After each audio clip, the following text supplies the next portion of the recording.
మస్జిద్ నబవీ నిర్మాణం ఎలా జరిగింది? ప్రవక్త మహనీయులు సల్లల్లాహు అలైహి వసల్లం మక్కా నుంచి మదీనాకు హిజ్రత్ చేసిన వేళ అసలు ఏం జరిగింది?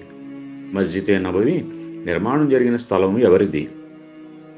మస్జిద్ నిర్మాణంలో పాలు పంచుకున్నదెవరు?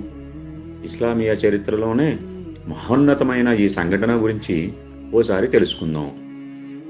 మదీనా చరిత్రలో అదో అపూర్వ ఘట్టం. మహాప్రవక్త సల్లల్లాహు అలైహి వసల్లం మక్కా నుంచి మదీనాకు వలస వచ్చిన రోజది. మదీనా జనసంద్రమైంది. ఎక్కడ చూసినా జనమే జనం. ప్రవక్త సల్లల్లాహు అలైహి వసల్లంను చూసేందుకు జనం బారులు తీరారు. మదీనా వీధుల్లో ప్రవక్త మహాశయులకు అపూర్వ స్వాగతం లభించింది. ప్రతి కుటుంబం దైవప్రవక్త సల్లల్లాహు అలైహి వసల్లంను తన అతిథిగా చేసుకోవాలని ఉవ్విళ్ళూరుతోంది. ప్రతి ఒక్కరూ దగ్గరకొచ్చి, దైవప్రవక్త, మా ఇంటికి రండి, మా అతిథిగా ఉండండి, మా ఇల్లు చాలా విశాలంగా ఉంది, మా దగ్గర అన్ని సౌకర్యాలు ఉన్నాయి అని ప్రాధేయపడుతున్నారు. దైవప్రవక్త సల్లల్లాహు అలైహి వసల్లం చిరునవ్వుతో వారికి కృతజ్ఞతలు చెప్పి ముందుకు సాగిపోతున్నారు.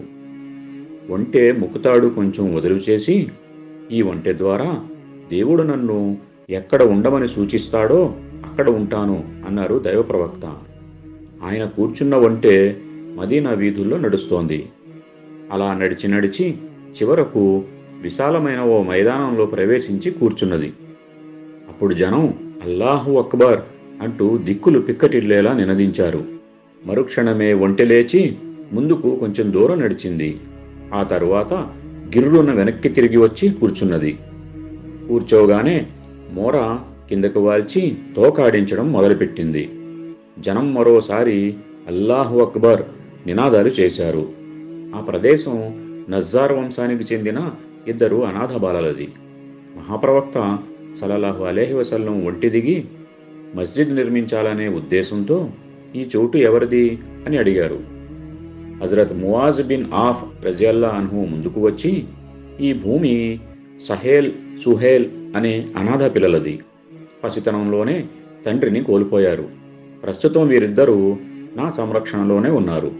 మీరు సంతోషంగా ఇక్కడ మస్జిద్ నిర్మించవచ్చు. పిల్లలకు నేను నచ్చజెబుతాను అని చెప్పారు. దైవప్రవక్త సల్లల్లాహు అలైహి వసల్లం ఆ ఇద్దరు పిల్లల్ని పిలిపించి విషయం తెలియజేశారు. పిల్లలు భూమిని ఉచితంగా ఇవ్వడానికి అంగీకరించారు. అయితే దైవప్రవక్త సల్లల్లాహు అలైహి వసల్లం ఉచితంగా తీసుకోవడానికి ఒప్పుకోలేదు.